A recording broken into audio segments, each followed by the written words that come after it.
back, everybody. It is the Working Brother back at you with another talk. Yet again, Drago Bosnić is back. How you doing, Drago? Welcome back. Thank you. Great being here again.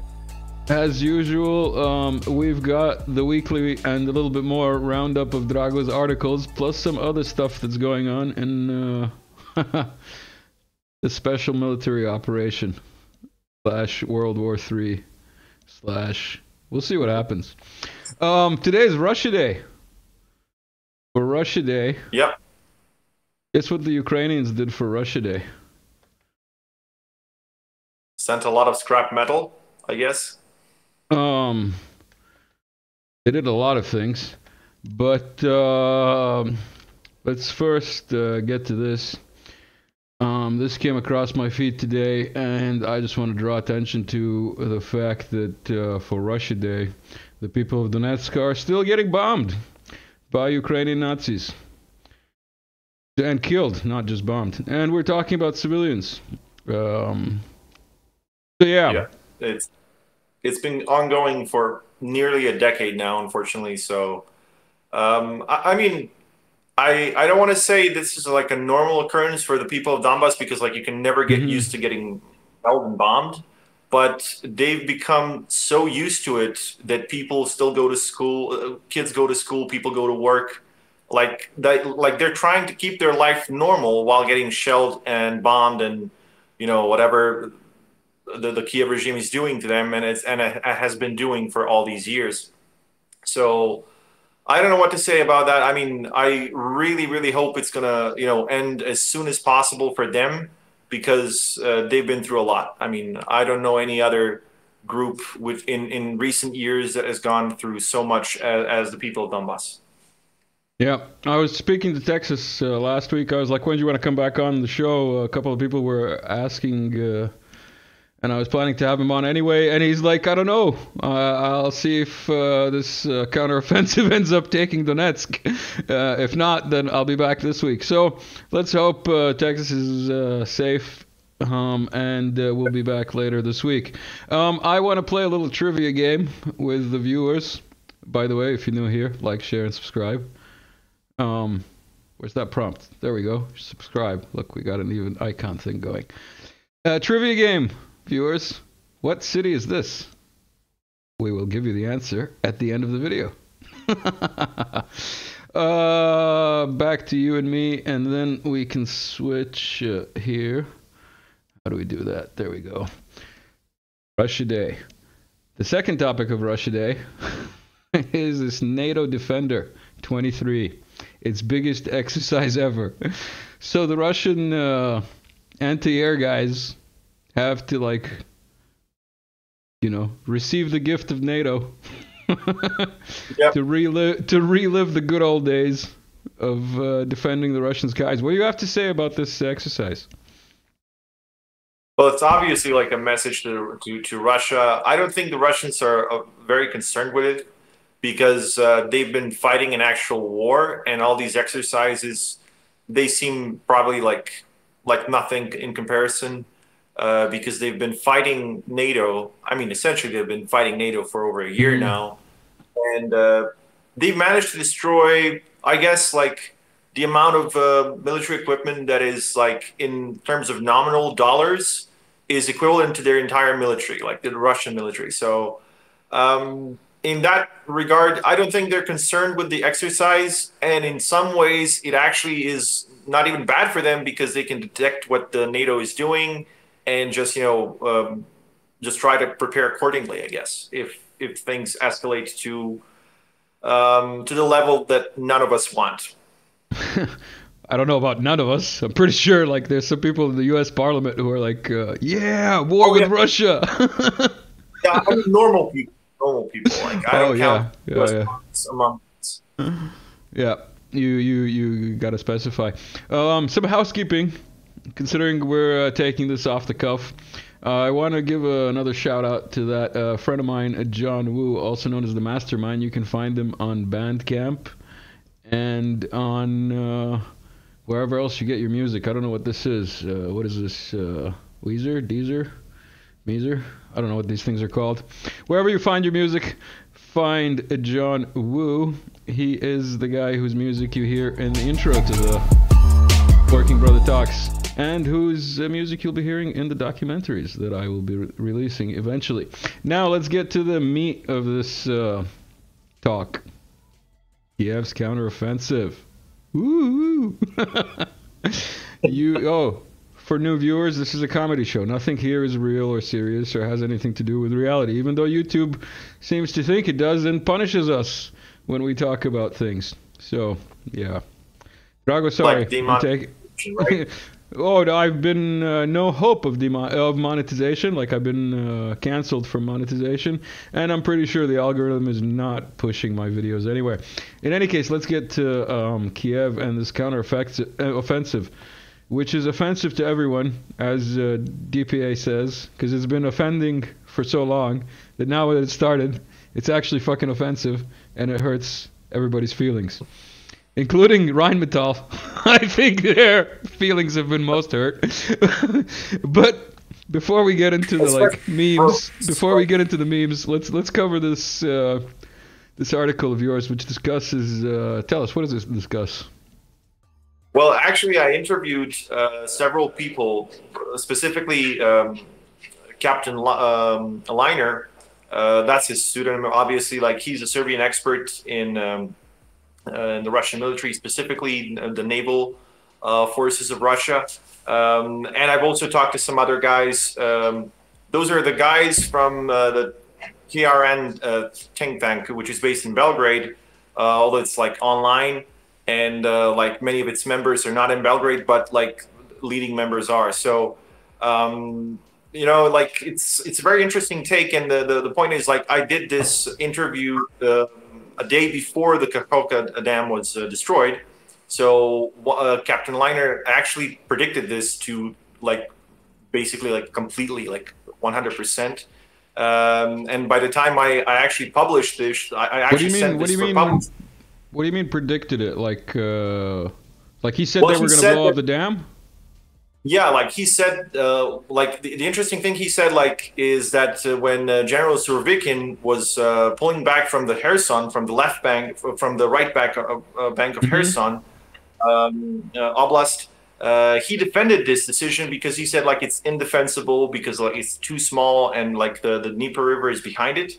So it was a good decision, and the Russian lines would have been destroyed completely if they tried to keep Kherson, like that western area of Kherson, and Ukrainians, like, if they destroyed the Kakhovka Dam before that. So it was a good decision, and even now, like, after they pulled out from that area, the Russians had issues, like the flood essentially destroyed a lot of their fortifications and minefields, you know, which were supposed to prevent the Ukrainian counteroffensive from getting into that area. So by the time the water drops, you know, the Ukrainians will have an easier time getting through that area. Like, it's not going to be easy, but it will be easier than before. I don't know. The Ukrainians said that the Russians did it, so, you know, the Russians are known to, like, shoot themselves in the foot every time they're, like, leading in something. At least the British intelligence would like to have you think so. So I don't know. I'm not sure I can believe you, man. I think the Russians did it. The Russians, probably. Like, they flooded the whole southern side of their trenches that they worked on for, like, so long because Putin is evil. Like, Putin is evil, and that's all there is to it. I actually wrote that in one of the articles. We're going to get to that later on, I guess. Like, 5 ridiculous lies about Russia, and I used a lot of sarcasm in that article. So I guess we could give the reasons why the Russians are doing things that they're doing. For viewers who may not be aware, this, as far as you can see to the horizon, used to be the reservoir on the Dnipro after or before the Kharkovka Dam, known as the Kharkovka Reservoir, and it used to hold extreme amount of water, and has since been blown up mysteriously by random people. Oh, here, this video. Oh, damn it! Hold This video at the end has a little scene with the reservoir full. That's what it used to look like. There you go.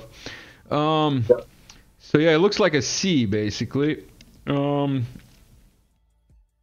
lot of that water has been spilt out, and not only have the trenches been destroyed, not only have humans' lives been shattered.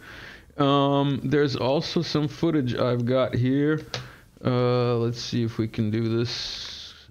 We've got some footage. Springing up. No. That's later. That's later. This is just farmland that's destroyed. Like like whatever side you're on, and you know, just the human catastrophe is tragic.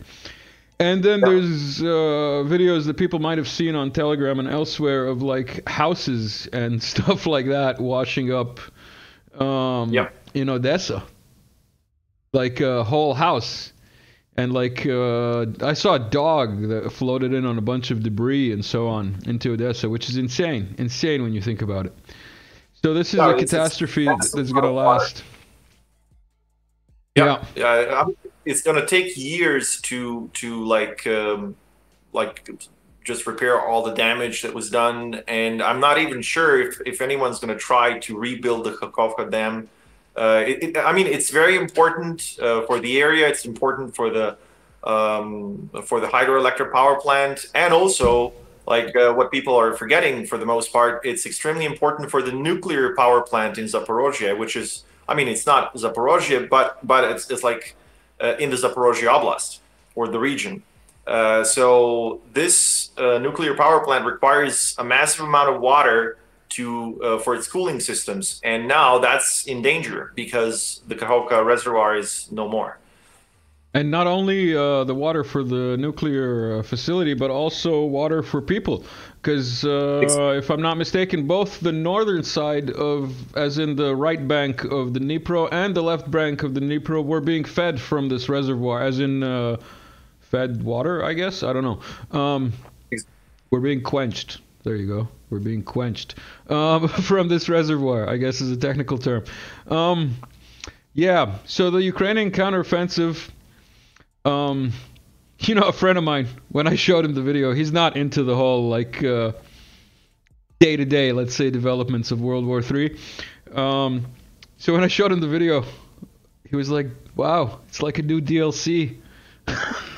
Somebody updated the map. I was like, that's the perfect explanation. They updated the map. Tell us if this update helped them, because what I heard is with this counteroffensive and the flooding of the dam, they used the dam and the flooded area as cover to move troops that were stationed back there over to the Donetsk kind of Bakhmut kind of side. Yeah, they did. Western weapons in Kiev's service perform, as predicted by independent analysts. You mean the Russian propaganda? Tell us about this article. The Russian propaganda seems to be working, I guess. So like in all seriousness, I'm sure people have seen hundreds of videos. Like when I published that, like that was actually one of the first videos of the Leopard 2 tanks being destroyed and Bradleys and these other armored vehicles of Western origin. But since then, like the situation has escalated like quite a lot, and the destruction, the magnitude of the destruction of Western armor in this area of the front line is just staggering. Like I don't think I've ever seen anything like it, and like the worst time for Western armor I've seen in recent years was when those Leopards were destroyed by ISIS, those like Turkish Leopards. That were in Turkish service, and those were older. Those were older Leopards, right? Those were not the A6 model. They were like A3 or something. Those were A4, if I'm not mistaken. So like those were less advanced, but still like the enemy was obviously less advanced. So I'm thinking like, what did people expect? Like if ISIS can destroy Leopards, no matter like the version, like why does anyone think Russia can't do it? So it's like it's ludicrous to even think no one can destroy tanks. Like, there's no weapon that's like Russia doesn't have missiles. Haven't you been listening to like BBC and CNN for the last year? Russia is running out. They don't have missiles. They don't have money. They don't have friends. They don't have anybody, man. Anything. But they do have one thing: shovels. Like the shovels did this. You think it was the shovels? Maybe that's like, why the Ukrainians blew up the dams to like overpower the Russian shovels and the mythology of the Russian shovel. Actually, the Russians developed this coaxial flying shovel. I think it's called the Ka-52.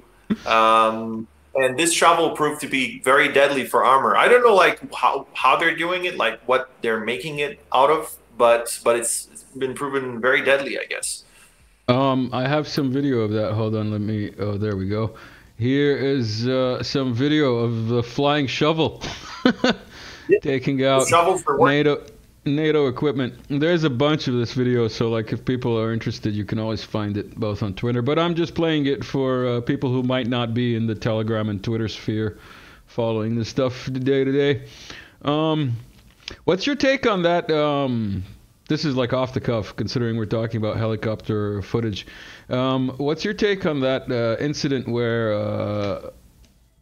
there was footage that surfaced of harvesters being shot at by Russians the day before this whole leopard massacre happened? I'm not sure if I've seen that one. I've heard of it, but I can't remember if I've seen that one.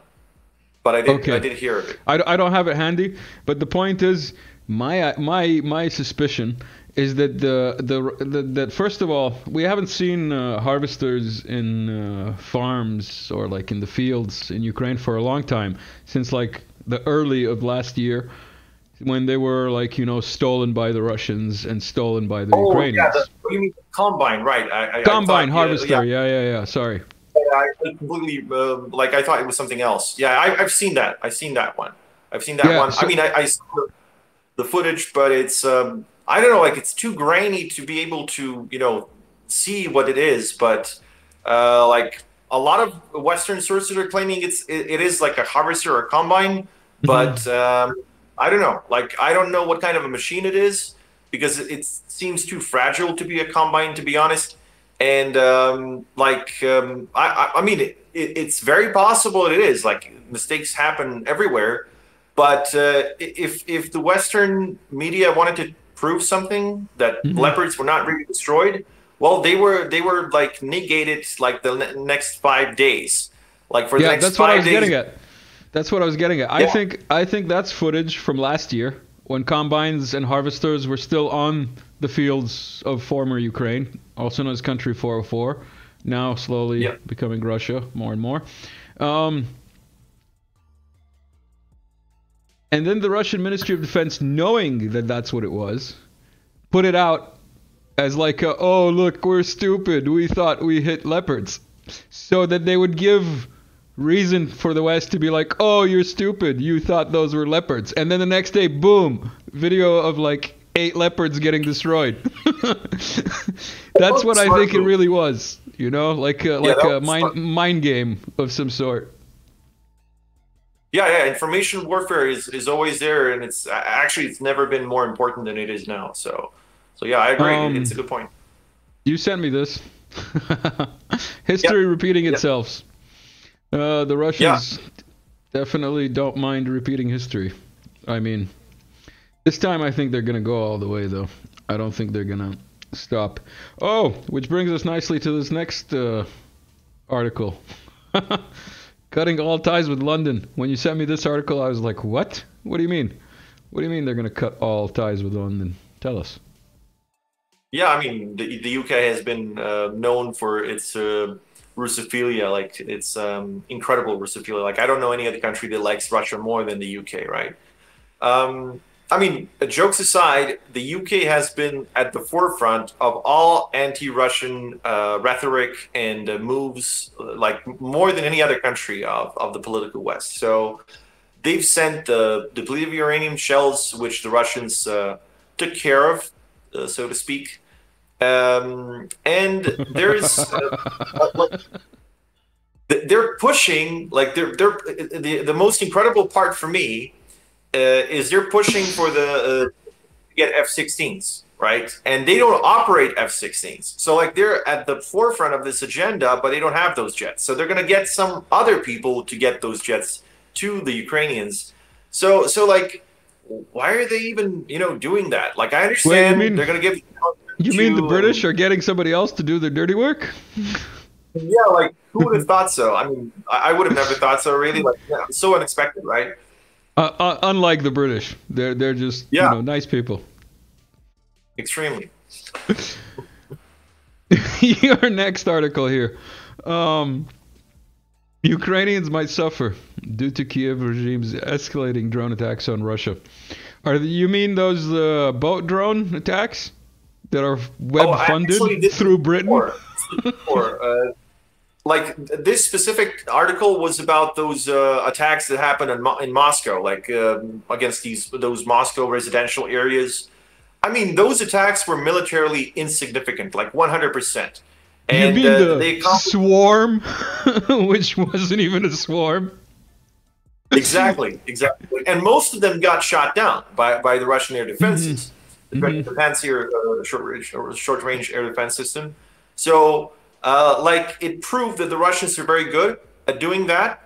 And again, it proved that the Ukrainian armed forces are not good at anything, essentially, except hitting civilian areas, which is militarily insignificant, as I said. So, like, they didn't really prove anything. I mean, if they wanted to prove that Russia cannot defend everything, wow, newsflash. I mean, 17 million square kilometers, like, who can defend, like, all of that? It's impossible. But obviously, they couldn't hit anything of value.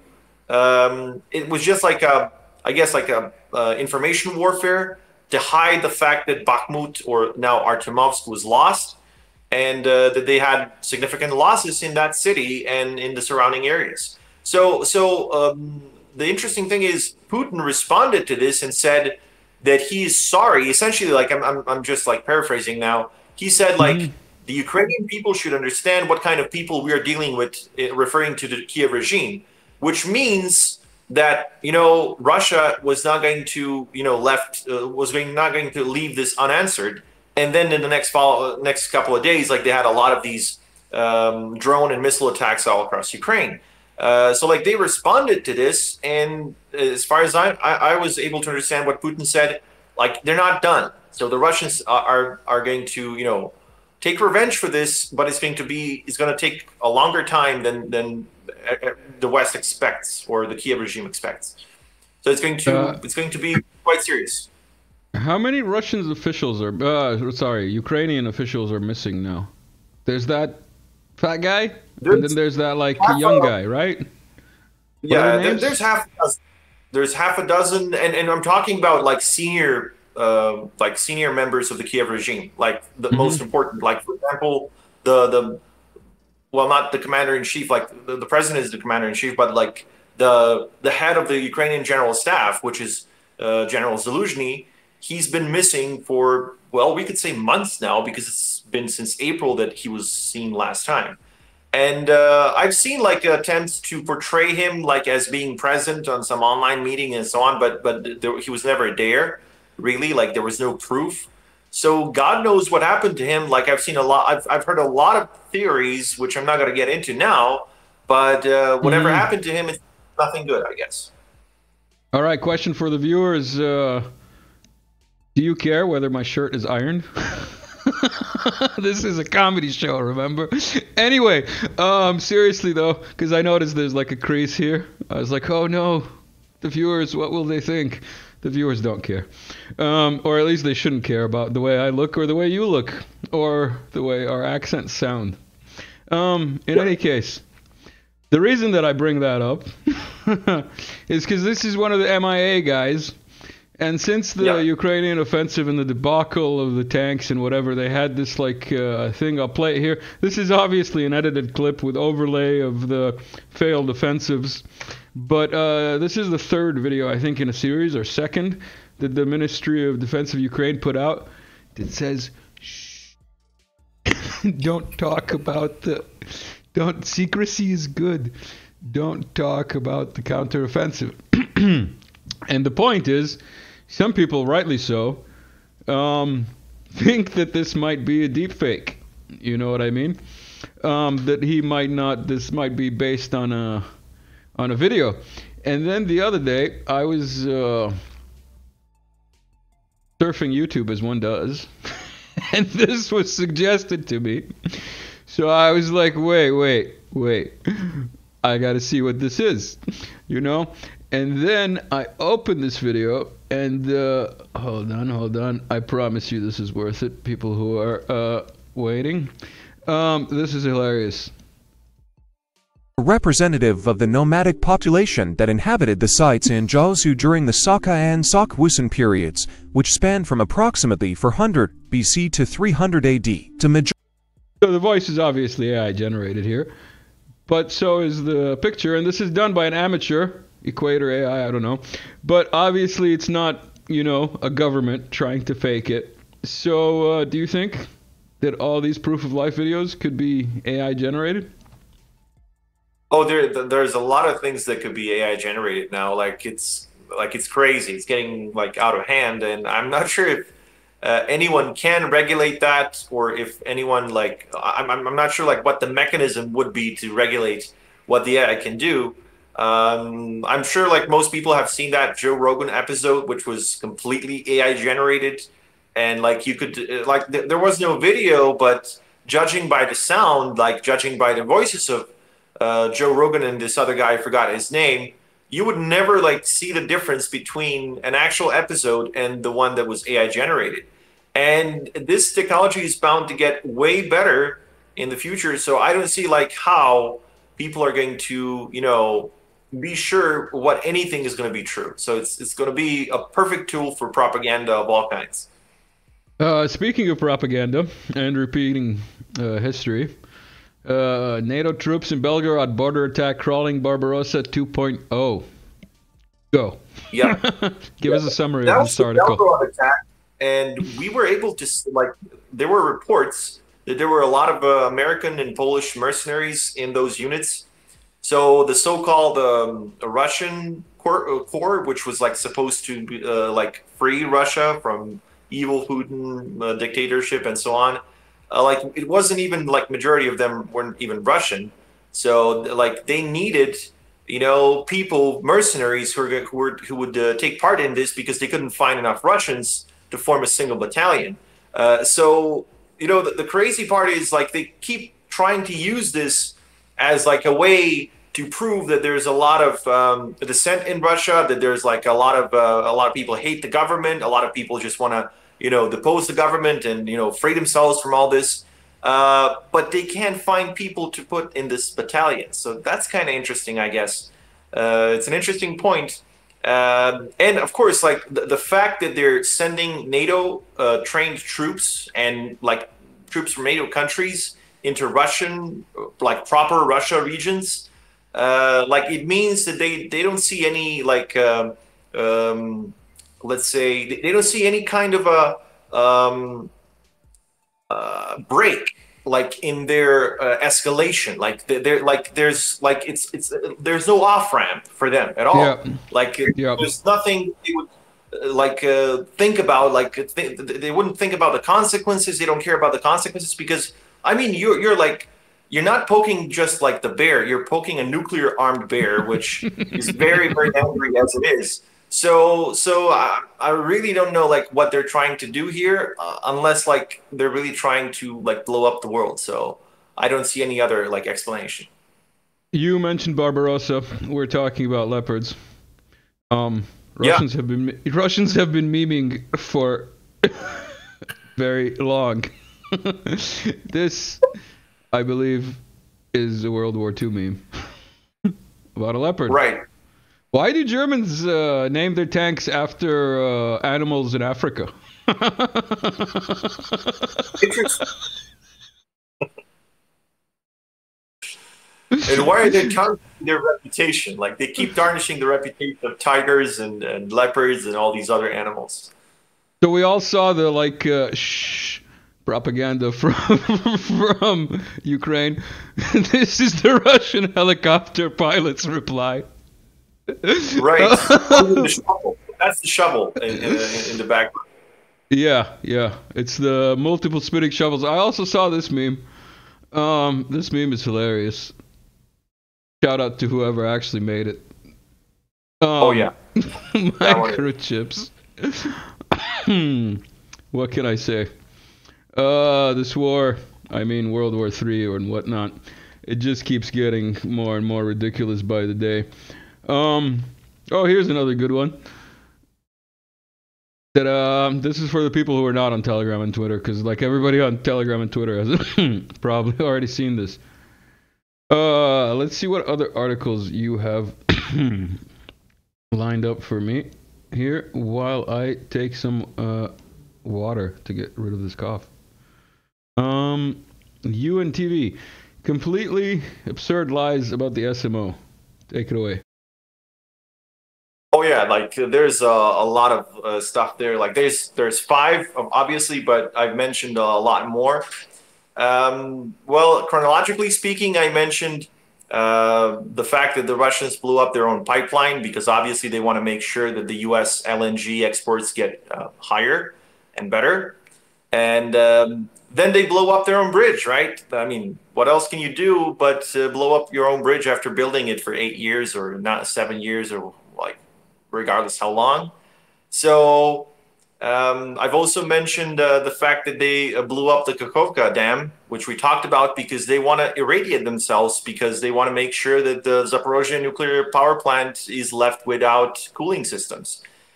And also Putin is crazy enough to order an attack on himself, right? Because he ordered the attack on the Kremlin with the drones and, you know, other areas in Moscow. Time out. On the note of the Kharkovka Dam, I'm just going to play another video in the background of what the reservoir looks like empty. And we're still not at the discovery stage. So keep going. Keep going with your story. Yeah. Essentially, like I've narrowed it down to those couple of points. But the whole thing is that the Russians are just crazy, suicidal. You know, they just keep doing all these things that are against themselves. Like, I mean, what else can you do when you're crazy but to just, you know, keep shooting yourself in the foot? Yeah. Crazy Russians, what can I say? Oh, here it is.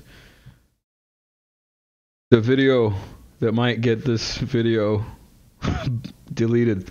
I'm sure this has been played already on YouTube. This is the bottom of the reservoir.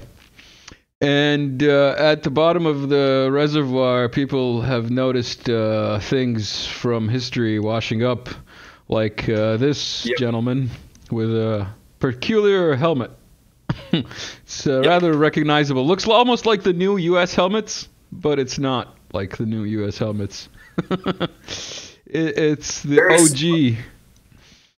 So the joke on Russian Telegram, apparently, is that this is all part of the Ukrainian offensive, and it's going to be a zombie offensive, a Nazi zombie offensive. Oh, yeah. Like if people have played like Call of Duty World at War or like of the World War II themed games, I guess that's a very recurring theme. The Nazi zombies, like it's I don't know, for some reason it's very popular. Yeah, which is weird. From one of the Telegram channels that deals with piloting stuff, we have a little 2-second clip here. What happens to a duck when it drinks motor oil? Ta-da!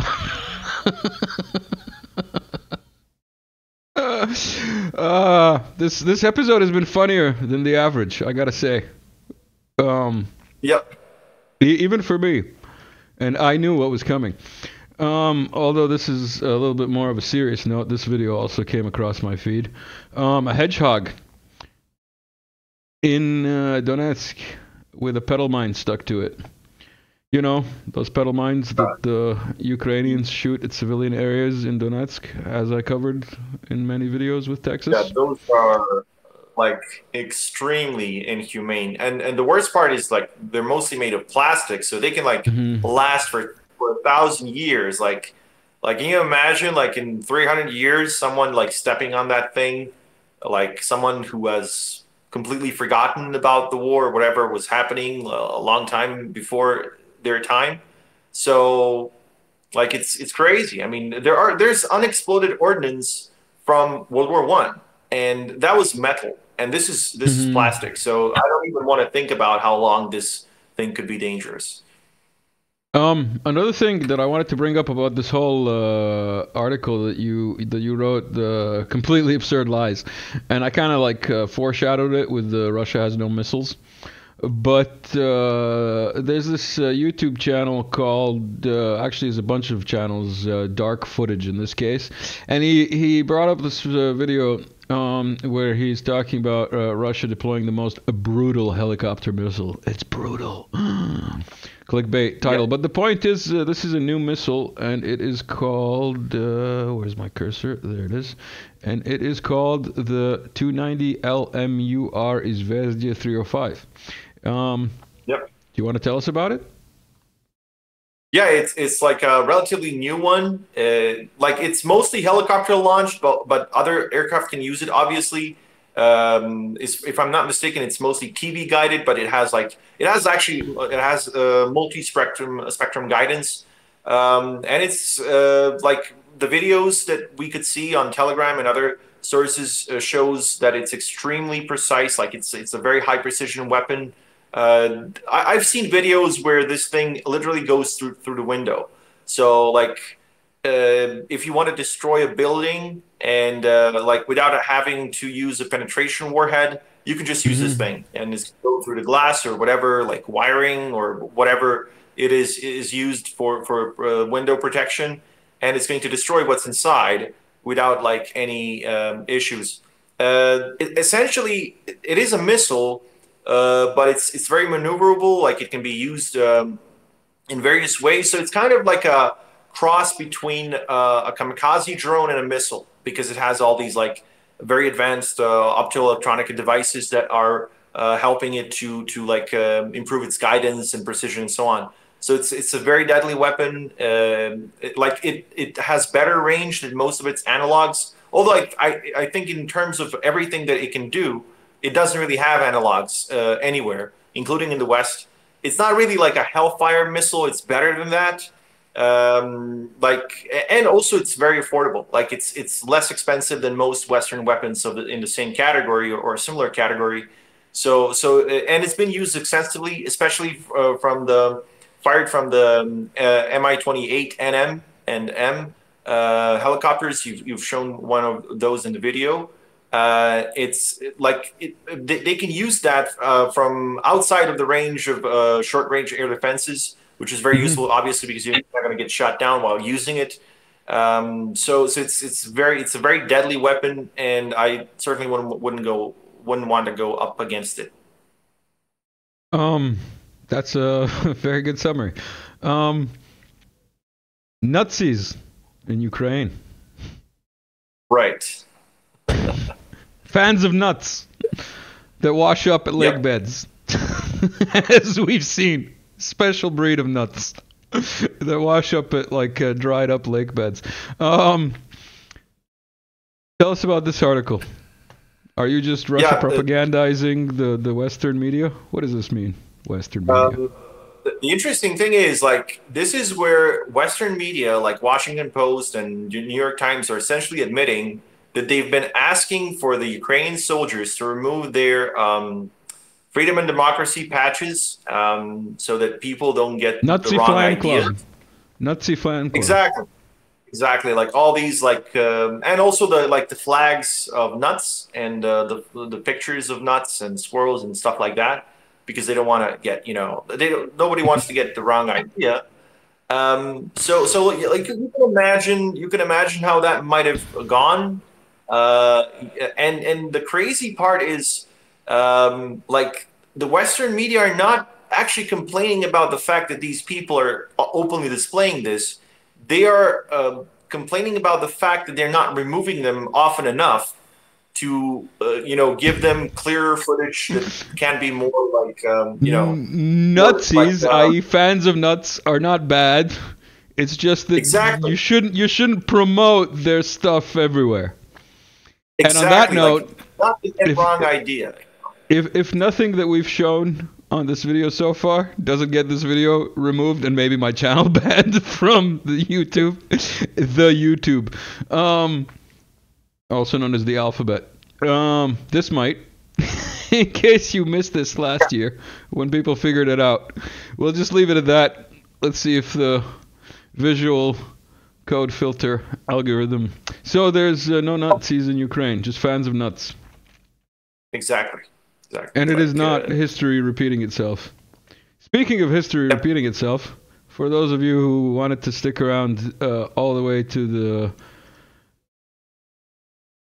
bingo round, or whatever it is that I call this, this is Warsaw, Warszawa, after the war. For those that might have thought it was Bakhmut. No. Yeah. Let's hope that the Russians don't have to go as far as Poland, Berlin, Paris, and so on, like they do every 100 or so years. Basically. Yeah, let's hope that's not going to happen. And I mean, for everyone's sake, obviously. And it's not going to happen if people with brains, start taking power in the West, I guess, and just, making a deal with like that's going to be sensible and acceptable to everyone. And it's not like it's impossible. It's very, very possible. You just have to get rid of all these nutsies, I guess. All these people that like nuts, cashew nuts, especially. Yes, cashew nuts. Cashew nuts are the biggest problem, man. They broaden their horizons depending on the amount of cash in the nut. Okay, now this topic, we're both from Serbia, as people may or may not know. Subscribers should have figured it out by now. Kosovo is Serbia. Resolution 1244 is clear. And you wrote this article about the latest Kosovo escalation just shows how stabilizing NATO's illegal presence is. And whoever is your webmaster decided to put this picture on, and I couldn't resist because, I'd previously made this picture into a meme. So before you get onto the subject of the actual article, I just want to put this meme out there because there was this narrative of like, oh, Wagner is in Kosovo because people down there had their faces covered and may have had like a Wagner badge. This is actually like a resident. This is not Prigozhin, but it looks kind of like Prigozhin. So I decided to immortalize the Western narrative that Wagner is already in there, and it is Prigozhin himself defending Serbia. Tell us about your article. The article essentially is, of course, like I've already had people telling me like it's terribly one-sided and so on and so on. But it's essentially like I just like used all the points, especially the one that you mentioned, the 1244 UN resolution, which clearly states which country owns Kosovo and Metohija, which is, of course, obviously a Serbian province, which has been occupied by Western forces. And, what I mentioned, of course, is what actually happened. We had all these ethnic Albanian special police. Obviously, like I consider them uniformed terrorists, which obviously they are. So essentially, like they were sent to enforce law, which whatever you want to call it. I mean, they call it law. I don't know how to call it, to be honest. And then they got rules-based order, maybe. Yeah. Rules-based order, I think, is what Clinton would call it. Yeah, rules-based order. That's a perfect one. And these people who were like heavily armed got beaten by the Serbs, and then NATO sent its own like even more heavily armed troops to protect those other heavily armed Albanians from unarmed Serbs. So, like that's the whole point of the article. Like, and the best part, they lost. Like KFOR, which is NATO in Kosovo, and the Albanian forces, they lost. They didn't like suppress the rebellion or let's say the protests, and the people didn't, they didn't accept these new mayors as they're claiming. Yeah, the protests are still going on. They're like still camped outside. The NATO troops have taken down the razor wire. You know, people refer to it as barbed wire, but it's actually. Yep. So. Football, whatever. In front of the razor wire, the NATO troops take it down. But as you say.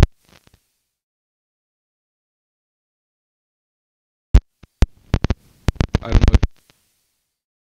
Let's once, and one of the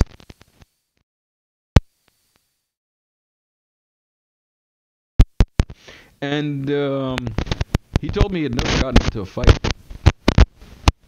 in his life. There might be an issue with your microphone, like some kind of Really? Yeah, like there's this strange sound.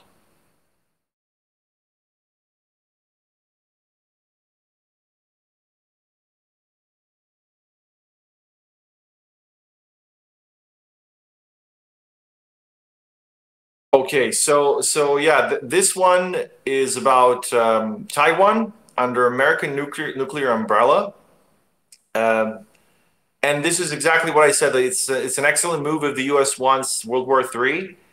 So obviously, for those who don't know, the U.S. has various bilateral agreements with its allies, or should we say satellite states, more often than allies. Essentially, what that means is that a country, if it's attacked by another nuclear power, the U.S.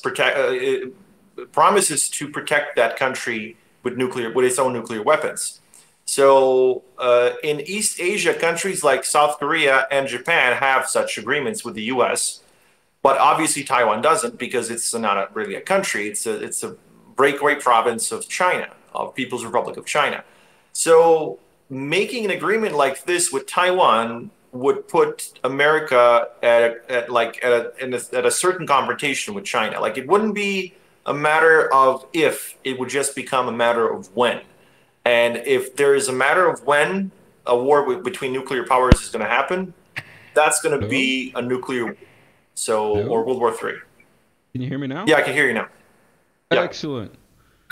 I fixed the mic live. That's amazing. It is a little quiet though. There we go. Hello. Okay, excellent. Yeah, thank you for that covering.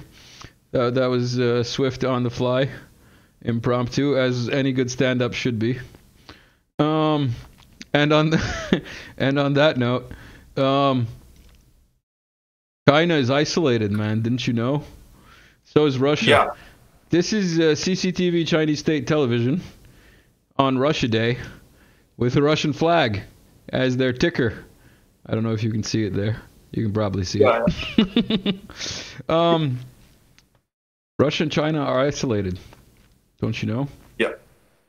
Yeah. Do you think it's nuclear Armageddon umbrella? Well, like it could be if the U.S. goes with it, because they have to legally promise a country that they're going to use their nuclear weapons if this country, like quotation marks in this case, country, it's not really a country. So if this country or a quasi-country is attacked by another nuclear power, America is supposed to protect it. So which nuclear power is going to attack this country? So obviously it's going to be China. And even America admits that and recognizes Taiwan as an inalienable, Jesus Christ. Inalienable. Inalienable part of China. So they themselves recognize this, legally speaking. So how are they going to justify protecting a Chinese province from China itself with nuclear weapons? So what is that? If that's not a road toward Armageddon, I don't know what is, or what could be. I've got some leftover stuff here to talk about. Medvedev, Troll Master, level 10,000. tweets at Rheinmetall because they said they're gonna have a, an arms factory in Ukraine. Yeah. Medvedev was asking for coordinates. That was boss-like. So they could avoid it, right? Yeah. Yeah. They wouldn't, like the shovels wouldn't fall on it, I guess. The other joke I want to share with viewers who may not follow day-to-day stuff. The Russians, thanks to Dima, Military Summary, for pointing this out, have started calling it Bradley Square, the triangle of death of Bradley's. This special military operation is a gift that keeps on giving, as far as comedy material at least. I also saw this on my feed. This has nothing to do with Ukraine or anything else. This is just like, what? Trump, not Trump, what's his name? Musk. Yeah, Musk. Let's not bring up the actual topic because, we'll get a warning. Too many algorithms. Yeah. This like, if this video survives a year, let alone a week, I'll be ecstatic. This was also telling. What do you have to say about Blinken coming into Saudi Arabia without a U.S. flag? Yeah, it's interesting. I mean, the Saudis have sent a lot of these diplomatic, or should I say, undiplomatic messages to the United States.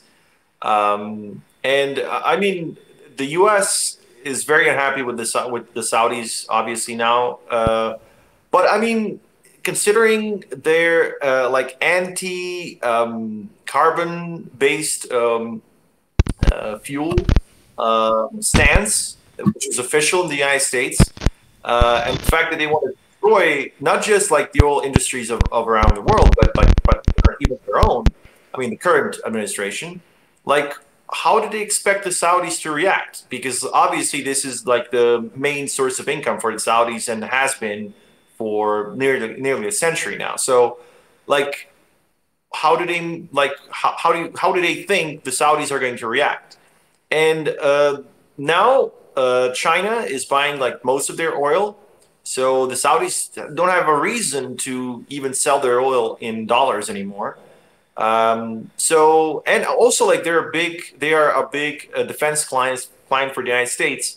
So it's a big problem for the United States to try to destabilize or, God forbid, even attack Saudi Arabia at some point, like they did to Iraq in 2003, for the same reason. Like when Saddam tried to sell his oil in anything but the dollar, he suddenly had all these issues with freedom and democracy and stuff like that. So, but it's very problematic to do that to the Saudis. And now America is in a big trouble, because how are they going to deal with the Saudis without getting into a direct confrontation with them? And even if they do, like, the Saudis are going to get a lot of friends, a lot of supporters. And I'm sure even countries like even Iran, which was like an arch enemy or arch rival of Saudi Arabia, would actually support Saudi Arabia against the United States. So Americans are in a big trouble when it comes to the Middle East, and they're losing ground there, geopolitical ground, rapidly. And like, there's no way for them to get it back unless they change their, politics and foreign policy like dramatically. One of the other things that I wanted to bring up with you, considering you are a military and geopolitical expert or commentator or whatever, this is the topographical, I think that's what it's called, map of the area of the famous Ukrainian counteroffensive. Now we also know that it's called Bradley Square. And these are the three huge villages that the media counteroffensive has taken, that Christoforo warned us about in the last talk that we had. What do you make of the prospects of this Ukrainian Considering that the first defense lines are like way down here, out of view of this little map. Yeah. Well, it's for them, for the Kiev regime, it's all about optics, and it's all about the narrative. So, like, if they can show that they've conquered something, like even if it's like a strategically meaningless village, or even like 10 villages or 100 villages, even, so they're going to do it. Like, they're going to send all they have just to get it. On the other hand, the Russians are fighting an actual war, or the SMO, or World War III, as you said.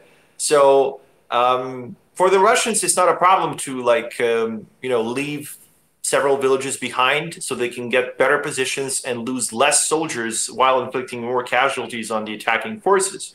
So while the Ukrainians are losing their best fighting capabilities to get these strategically unimportant areas, like, the Russians are actually doing something else in the meantime. So, like, how are they going to replace all these losses? So the Ukrainians are using their strategic reserves at this point, and the Russians are not using like several percent of their entire like military. So God forbid that they've been using like anything remotely similar to strategic reserves or anything like that.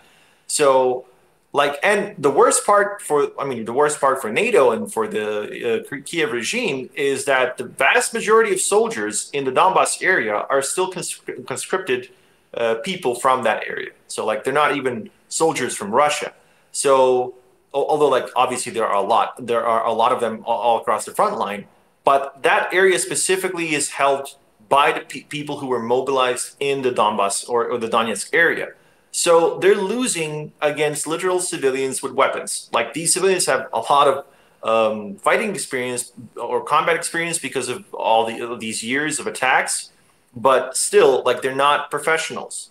On the other hand, Ukrainian brigades, which have been pounded in the last several days, they are like top tier of what Ukraine has, and they were trained by NATO for years, almost a decade. So that spells doom for them in the future if they continue like conducting such counteroffensives.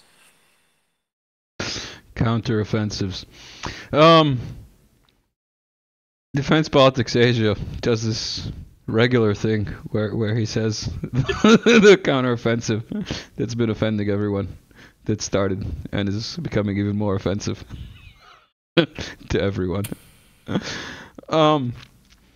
We've covered everything that we had lined up, which is a first for me.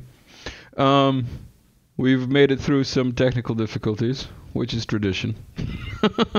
Thank you, everyone, for sticking around. Linguistic ones. Linguistic and technical, yeah. And just as a bonus for everybody who stuck around all the way to the end, if you thought you've seen it all this year, check this out. It's Bambi eating a snake. This is Bambi eating a snake. And on that note, have a good one, everyone. See you later.